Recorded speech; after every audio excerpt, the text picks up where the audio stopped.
जैसे मैं आपको एक उदाहरण देके बताऊं, हमारे देश में अमेरिका की 2 कंपनियां हैं, एक का नाम है पेप्सी कोला, दूसरे का नाम है कोका कोला। इनके साथ भारत सरकार का जब एमओयू साइन हुआ तो उसमें शर्त है कि ये दोनों कंपनियां जब $5 विदेशों से कमाकर भारत को लाकर देंगी तब ये $1 भारत से ले जाने की अधिकारी होंगी। माने ये कंपनियां भारत से अगर पैसा ले जाना चाहें तो $1 ये तब ले जाएंगे जब $5 कमाकर भारत के धन कोष में जमा कर देंगे। आप जानते हैं भारत का विदेशी मुद्रा कोष होता है, विदेशी मुद्रा भंडार होता है, तो $5 विदेशी मुद्रा भंडार में एक एक पेप्सी और कोका कोला जब जमा कर देगी लाकर एक्सपोर्ट करके, तब ये $1 का इंपोर्ट करेंगे। ये इनके एमओयू में कंडीशन है। लेकिन पिछले 17 वर्षों में दोनों कंपनियों ने इस कंडीशन का आज तक पालन नहीं किया है। आंकड़े ये बताते हैं कि ये कंपनियां $5 यहां से लेके जा रही हैं तब $1 लेके आ रही हैं। तो एमओयू की जो सबसे प्रमुख शर्त है उसका उल्लंघन हो रहा है। हमारी सरकार के द्वारा मंत्रालय ने जो साइन किया है एग्रीमेंट, उसका उल्लंघन हो रहा है। हम इनको कोर्ट में घसीट सकते हैं और बहुत आसानी से इस पर फैसला ले सकते हैं। एक इसी तरह की एमओयू की शर्त है कि पेप्सी और कोका कोला कंपनी भारत देश में सॉफ्ट ड्रिंक नहीं बेचेगी। पानी जो बोतल में भरा हुआ जिसको कार्बोनेटेड वाटर कहते हैं वो नहीं बेचेंगे। इनका भारत में आने का मुख्य मकसद है और एमओयू की कंडीशन है कि भारत के किसानों का आलू, टमाटर, प्याज, गोभी, पत्ता गोभी, गाजर आदि आदि जो फल हैं, सब्जियां हैं, जो हर साल 60,000 करोड़ के खराब हो जाते हैं, उनको प्रोसेस करके ये भारत में और भारत के बाहर विदेशों में बेचेंगे। प्रोसेस करके बेचेंगे, कच्चा माल भी नहीं बेच सकते, प्रोसेस करके बेचेंगे। लेकिन दुर्भाग्य हमारे देश में यह है कि इन कंपनियों का जो प्रोसेस किया हुआ टमाटर, आलू आदि का खाद्य पदार्थ है वो बहुत मामूली सा बिक रहा है और पूरे हिंदुस्तान में इनका सॉफ्ट ड्रिंक बिक रहा है, जो बेचने की इनको परमिशन नहीं है। फिर एक तीसरी कंडीशन है एमओयू की, वो ये है कि पेप्सी और कोका कोला कभी भी अपने ब्रांड नेम से कोई चीज भारत में नहीं बेचेंगे। माने पेप्सी नाम से कुछ नहीं बिकेगा, कोका कोला नाम से कुछ नहीं बिकेगा, वो अपने ब्रांड नेम का भारत में इस्तेमाल नहीं कर सकेंगे। लेकिन दुर्भाग्य हमारे देश में एमओयू की ये शर्त का भी वो उल्लंघन कर रहे हैं। उनके अपने ब्रांड नेम से सारी चीजें इस देश में बिक रही हैं। फिर एक एमओयू की शर्त है जो बहुत महत्व की है कि पेप्सी और कोका कोला वाले कहीं भी फैक्ट्री लगाएंगे और वहां अगर पानी की जरूरत उनको पड़ेगी, मान लीजिए साल में एक फैक्ट्री को 10 लाख लीटर पानी की जरूरत पड़ती है, तो पहले वो 10 लाख लीटर बारिश का पानी जमीन के नीचे डालेंगे, जिसको रेन वाटर हार्वेस्टिंग कहते हैं, तब वो 10 लाख लीटर पानी निकालकर इस्तेमाल कर सकेंगे।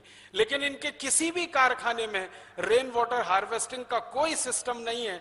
एक बूंद पानी भी जमीन में नीचे नहीं डालते हैं, वो सारा जमीन में से निकाल रहे हैं और गांव के गांव पानी से वंचित हो गए हैं। अगर यहाँ राजस्थान के कोई न्यायविद आए होंगे तो उनके लिए मैं कह रहा हूं, आप एक छोटी सी टीम बनाइए, जयपुर के पास एक गांव में जाइए, उस गांव का नाम है काला डेरा। उस काला डेरा में पेप्सी कोला का प्लांट लगा हुआ है।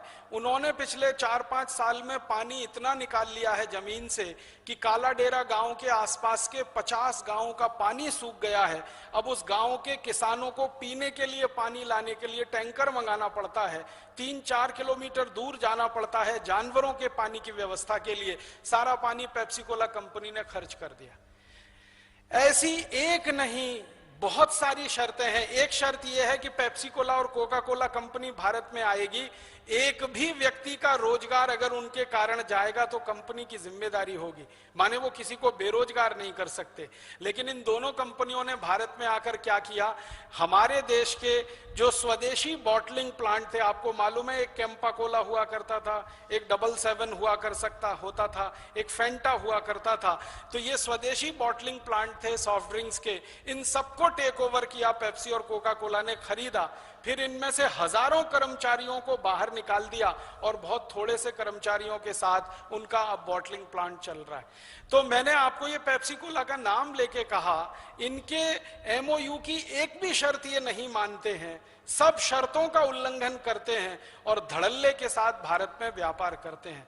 तो हम सब अगर न्यायविद इस पर काम करें और एक अच्छी सी पिटीशन ड्राफ्ट करें और हिंदुस्तान के अलग अलग अदालतों में, मेरा यह मानना है कि हर डिस्ट्रिक्ट कोर्ट में जहां पेप्सी और कोका कोला का प्लांट है, हर डिस्ट्रिक्ट कोर्ट में हम पिटीशन फाइल करें। बाद में वो हाई कोर्ट जाएगा तब देखेंगे, सुप्रीम कोर्ट जाएगा तब देखेंगे। हर जिला अदालत में ये पिटीशन फाइल हो जाए और एक साथ भारत के 680 जिलों में पिटीशन आ जाए, तो पेप्सी और कोका कोला वालों की नींद हराम तो हम कर ही सकते हैं। हिंदुस्तान से उनको भगाने की रास्ते तो खोल ही सकते हैं। उनको पता क्या चल जाएगा कि संसद में बैठे हुए 545 एमपीज जो आज तक उनका समर्थन कर रहे हैं, अब उससे बड़ी ताकत हिंदुस्तान के जिलों में खड़ी हो गई है, जो इनकी खाट खड़ी कर देंगे या इनकी जड़ खोद देंगे। तो बहुत आसानी के साथ हम एक फैसला किसी भी अदालत से, आपको मालूम है हिंदुस्तान के संसाधनों के बारे में इस देश की सरकार का बहुत स्पष्ट अभिप्राय है, वो ये कि पानी सबसे पहले खेती के लिए है, उसके बाद जानवर और मनुष्यों के लिए है, उसके बाद उद्योगों के लिए है, और सबसे अंत में बचे तो गैर जरूरी उद्योगों के लिए है। पेप्सी और कोका कोला का जो सॉफ्ट ड्रिंक है वो हमारे देश की परिभाषा के अनुसार गैर जरूरी है, अननेसेसरी इंडस्ट्री है। उसके लिए पानी तो सबसे अंत में है। सबसे पहले पानी खेती के लिए, दूसरे नंबर पर हमारे और जानवरों के पीने के लिए, और उसके बाद इंडस्ट्रीज के लिए, और इंडस्ट्रीज में भी एसेंशियल इंडस्ट्रीज के लिए पहले, नॉन एसेंशियल्स के लिए सबसे अंत में। तो पेप्सी कोक की इंडस्ट्री नॉन एसेंशियल है, हम इनको आसानी से अदालत में खड़ा कर सकते हैं। ऐसे ही और एक दो छोटी बातें बताता हूं। हिंदुस्तान का पैसा विदेशी बैंकों में गया है, आप सभी जानते हैं। स्वामी जी इतने दिनों से ये सब बात कह रहे हैं। अब इस विषय पर सरकार की कान खुली है, आंख खुली है, सरकार ने देखना और सुनना शुरू किया है। ऐसे ही और एक दो छोटी बातें बताता हूं। हिंदुस्तान का पैसा विदेशी बैंकों में गया है, आप सभी जानते हैं। अभी थोड़ी देर पहले एक भाई बात कर रहे थे फेरा रेगुलेशन की, उस बात को वो थोड़ा विस्तार देते तो बहुत अच्छा होता। हमारे यहाँ क्या होता है, ये पैसा भारत से विदेशों में जाता कैसे है? सबसे ज्यादा पैसा जाता है ट्रांसफर प्राइसिंग से। ट्रांसफर प्राइसिंग के दो हिस्से हैं, ओवर प्राइसिंग और अंडर प्राइसिंग। हमारे देश की विदेशी कंपनियां या हमारे देश में काम करने वाली विदेशी कंपनियां अक्सर क्या करती हैं, एक उदाहरण से बताता हूं। पेप्सी कोला ने भारत सरकार से एमओयू साइन किया कि हर साल हम भारत का कम से कम $100 करोड़ का एक्सपोर्ट करेंगे, कम से कम। अब इन्होंने $100 करोड़ का एक्सपोर्ट किया, तो होता क्या है वो आपको मैं बताता हूं। $100 करोड़ का जो एक्सपोर्ट किया उसका बिल बनता है $30 करोड़ का, $25 करोड़ का, $20 करोड़ का, या बनता है अधिक से अधिक $40 करोड़ का। माल तो चला गया $100 करोड़ का, बिल बना $40 करोड़ का, तो $60 करोड़ कहां गया? वो विदेशी बैंकों में ट्रांसफर हो गया। वो आना चाहिए था भारत में, लेकिन चला गया किसी विदेशी बैंक में। तो हमारे देश से जो निर्यात हो रहा है माल, वो अगर $1000 करोड़ का है तो बिल बनेगा $400 करोड़ का। अगर $10,000 करोड़ का है तो बिल बनेगा $4000 करोड़ का। एवरेज मैंने जो हिसाब निकाला है वो ये कि 40% का बिल बनता है और 60% यहां से ट्रांसफर हो जाती है पूंजी, और वो जाकर जमा हो जाती है विदेशी बैंकों में।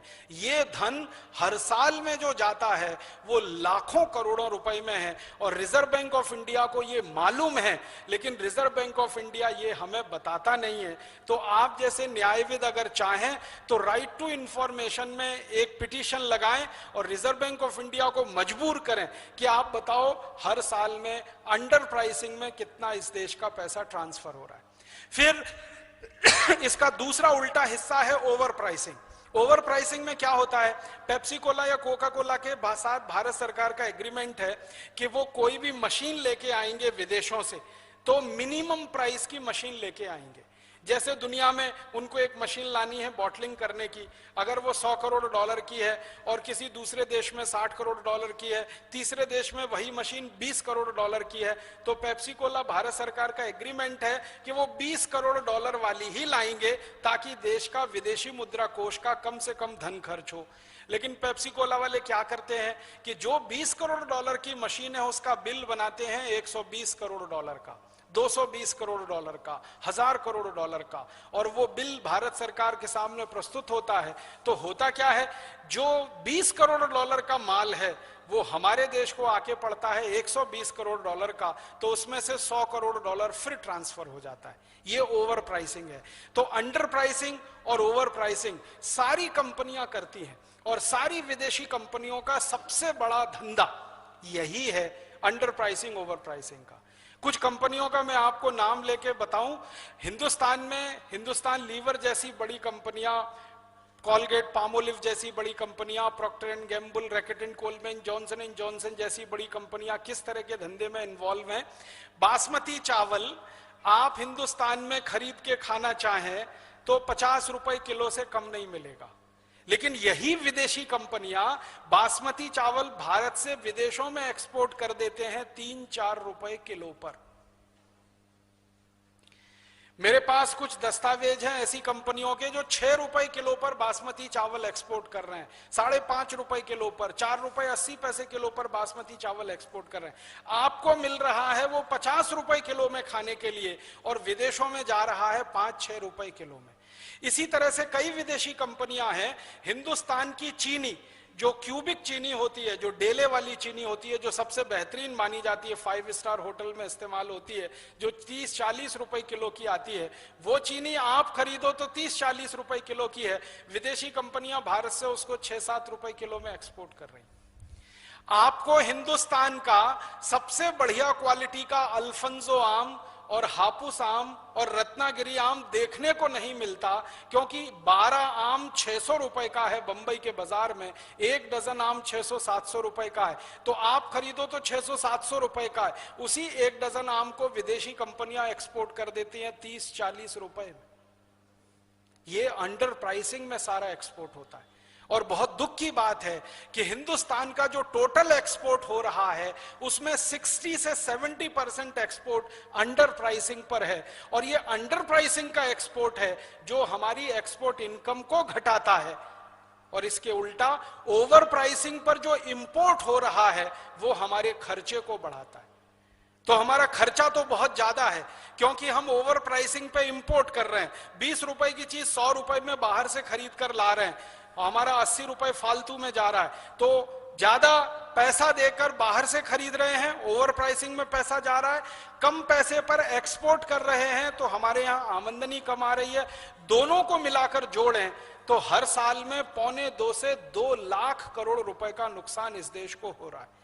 हम न्यायविद अगर चाहें तो इस पर एक जबरदस्त पिटीशन तैयार हो सकता है, देश के सुप्रीम कोर्ट में हम कर सकते हैं, हाई कोर्ट्स में भी कर सकते हैं, और ये पिटीशन इस देश की दिशा और बहुत सारा भाग्य बदल सकता है।